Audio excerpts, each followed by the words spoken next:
ये इमेज जो आप देख रहे हैं, ये है हमारे सोलर सिस्टम का सबसे दूर का ऑब्जेक्ट। ये ऑब्जेक्ट प्लूटो से भी 1.6 बिलियन किलोमीटर दूर है, जिसे कि न्यू होराइजन्स स्पेसक्राफ्ट ने डिस्कवर किया है। ये वीडियो भी बहुत इंटरेस्टिंग होने वाली है, क्योंकि इसमें न्यू होराइजन्स स्पेसक्राफ्ट की धरती से लेकर सोलर सिस्टम के सबसे दूर के ऑब्जेक्ट तक के सफर के बारे में बताया गया है। 2015 से पहले तक प्लूटो सिर्फ एक धुंधला ऑब्जेक्ट था, जिसे हम टेलीस्कोप के माध्यम से बस थोड़ा बहुत देख पाते थे। यह है प्लूटो की वो तस्वीर जो कि हबल स्पेस टेलीस्कोप से ली गई थी। वैज्ञानिकों को लगा कि प्लूटो एक बोरिंग और सिंपल खगोलीय पिंड है, जो सोलर सिस्टम के कोने में मौजूद है और ज्यादा दिलचस्प नहीं होगा। लेकिन नासा को यह भी लगता था कि अगर हम प्लूटो के पास जाकर उसका करीब से अध्ययन कर सकें, तो कुछ यूनिक डिस्कवरी हो सकती है। 2006 में जब नासा ने न्यू होराइजन्स स्पेसक्राफ्ट को लॉन्च किया, तो उनका मुख्य मकसद था प्लूटो और उसके चारों तरफ के एरिया के बारे में ज्यादा से ज्यादा जानकारी इकट्ठा करना। लेकिन न्यू होराइजन्स ने सिर्फ प्लूटो ही नहीं, बल्कि हमारी सोच और स्पेस एक्सप्लोरेशन की सीमाओं को भी तोड़ दिया है। आज ये स्पेसक्राफ्ट हमसे लगभग 7.5 बिलियन किलोमीटर दूर है, और अब तक वह ऐसी डिस्कवरीज कर चुका है जो पहले किसी ने सोची भी नहीं थी। ऐसे में ये कहना गलत नहीं होगा कि न्यू होराइजन्स ने वैज्ञानिकों के कई अंदाजों और सिद्धांतों को गलत साबित किया है। जब नासा ने ये मिशन लॉन्च किया, तो नासा का प्राइमरी ऑब्जेक्टिव था प्लूटो और उसके मून्स के बारे में स्टडी करना। नासा ने इस मिशन में बहुत एडवांस्ड उपकरण उपयोग किए, जो हाई रेजोल्यूशन इमेजेस और थर्मल मैप्स कैप्चर करने के काम आए। न्यू होराइजन्स को प्लूटो और उसके मून्स के एटमॉस्फेयर, सरफेस और इंटरनल कॉम्पोजिशन को स्टडी करने के लिए बनाया गया था।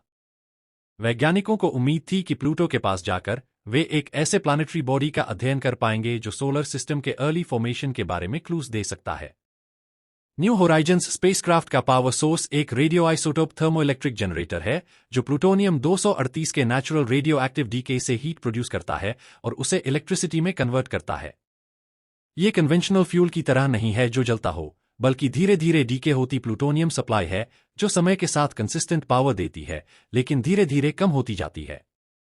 न्यू होराइजन्स का आरटीजी डेकेड्स तक चलने के लिए डिजाइन किया गया था, लेकिन इसकी पावर आउटपुट हर साल करीब 3 से 4% घटती है। इस हिसाब से अनुमान है कि स्पेसक्राफ्ट के पास 2040 तक ऑपरेट करने के लिए पर्याप्त पावर होगी। जैसे जैसे पावर लेवल कम होता जाएगा, न्यू होराइजन्स के इंस्ट्रूमेंट्स को सेलेक्टिवली पावर डाउन करना पड़ेगा ताकि क्रिटिकल सिस्टम्स और इंपॉर्टेंट साइंटिफिक ऑब्जर्वेशंस के लिए एनर्जी बचाई जा सके। इसका मतलब यह है कि टेक्निकली न्यू होराइजन्स 2040 के बाद भी अलाइव रह सकता है, लेकिन साइंटिफिक ऑपरेशंस करने और अर्थ के साथ कम्युनिकेट करने की उसकी कैपेसिटी, पावर कम होने के कारण लिमिटेड होती जाएगी। 2015 में न्यू होराइजन्स आखिरकार प्लूटो के पास पहुंचा, तो जो इमेजेस और डेटा उसने भेजे, उन्होंने वैज्ञानिकों को हैरान कर दिया। प्लूटो सिर्फ एक बोरिंग आइस बॉल नहीं था, ये एक डायनामिक वर्ल्ड था, जिसमें माउंटेन्स, ग्लेशियर्स और यहां तक कि कुछ हजारों किलोमीटर लंबी प्लेन्स थीं। एक बहुत ही प्रसिद्ध खोज थी स्पुतनिक प्लैनेशिया, जो नाइट्रोजनाइज से कवर एक फ्लैट प्लेन है और ये लगातार बदल रहा है। ये चीज वैज्ञानिकों की अजम्पशंस के बिल्कुल अपोजिट थी, क्योंकि उन्हें लग रहा था कि इतनी दूरी पर कोई भी प्लैनेट या ड्वार्फ प्लैनेट इतना एक्टिव नहीं हो सकता। और भी अनयूजुअल चीजें सामने आईं, जैसे कि प्लूटो के सरफेस पर कुछ जगह पर लाल रंग का मटीरियल था।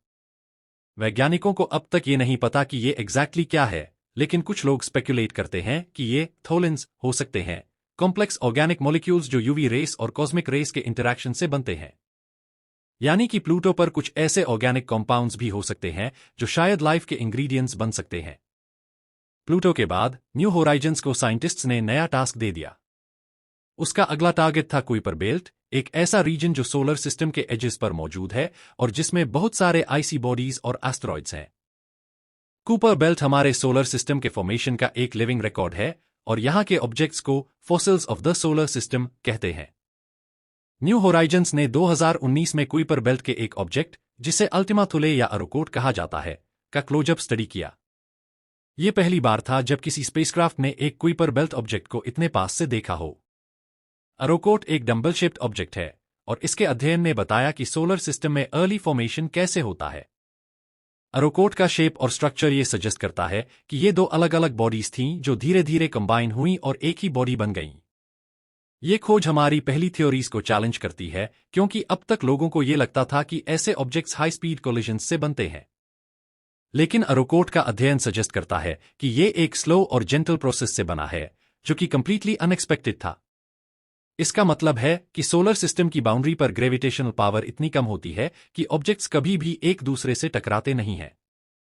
न्यू होराइजन्स का एक और अनएक्सपेक्टेड अचीवमेंट था उसका पावर और कम्युनिकेशन सिस्टम्स का इतने लंबे समय तक सर्वाइव करना। ये स्पेसक्राफ्ट न्यूक्लियर पावर से चल रहा है, जो कि प्लूटोनियम के डीके से एनर्जी प्रोड्यूस करता है। ये पावर सोर्स अब तक रिलायबल रहा है और ये स्पेसक्राफ्ट को कंटिन्यूअस एनर्जी प्रोवाइड कर रहा है, जो कि इतनी दूरी पर बहुत चैलेंजिंग है। साथ ही न्यू होराइजन्स ने अपना कम्युनिकेशन लिंक अर्थ के साथ अब तक बनाए रखा है, जो एक रिमार्केबल अचीवमेंट है, क्योंकि लाइट और रेडियो सिग्नल्स को इतनी दूरी तक आते हुए 4 से 5 घंटे लगते हैं। साइंटिस्ट्स का न्यू होराइजन्स के लिए अगला टास्क इंटरस्टेलर स्पेस में जाकर एक्सपेरिमेंट करना भी हो सकता है, और हो सकता है कि ये स्पेसक्राफ्ट भी वायेजर 1 की राह पकड़ ले। न्यू होराइजन्स ने डीप स्पेस में कॉस्मिक डस्ट पार्टिकल्स और सोलर विंड के इंटरैक्शंस का अध्ययन किया, जो कि पहले सिर्फ थ्योरी में था। न्यू होराइजन्स के डेटा ने वैज्ञानिकों को यह समझने में मदद की कि हमारे सोलर सिस्टम के बाहर क्या हो रहा है और इंटरस्टेलर मीडियम कैसा है। न्यू होराइजन्स ने हाइड्रोजन वॉल का भी इंडिकेशन दिया है, जो एक ऐसा रीजन है जहां सोलर विंड और इंटरस्टेलर स्पेस के एटम्स का इंटरैक्शन होता है। ये एक बाउंड्री क्रिएट करता है जो हमारे सोलर सिस्टम को आउटर स्पेस से सेपरेट करती है। वैज्ञानिकों को पहले इसके एग्जिस्टेंस का बस अंदाजा था, लेकिन न्यू होराइजन्स के डेटा ने इस बाउंड्री के प्रेजेंस को कंफर्म करने में मदद की है। न्यू होराइजन्स ने प्लूटो के सरफेस के कुछ इतने डिटेल्ड इमेजेस भेजे जो हमें और किसी सोर्स से नहीं मिल सकते थे। इसने हमें प्लूटो के एटमॉस्फेयर, उसके सरफेस फीचर्स और यहां तक कि कुछ यूनिक वेदर पैटर्न्स को स्टडी करने का मौका दिया। जिस तरह न्यू होराइजन्स ने वैज्ञानिकों को गलत साबित किया है, उससे ये तो कंफर्म है कि स्पेस एक्सप्लोरेशन के अभी और भी सरप्राइजेस बाकी हैं। अगर आपको वीडियो इंटरेस्टिंग लगी है तो वीडियो को लाइक और चैनल को सब्सक्राइब जरूर कीजिएगा।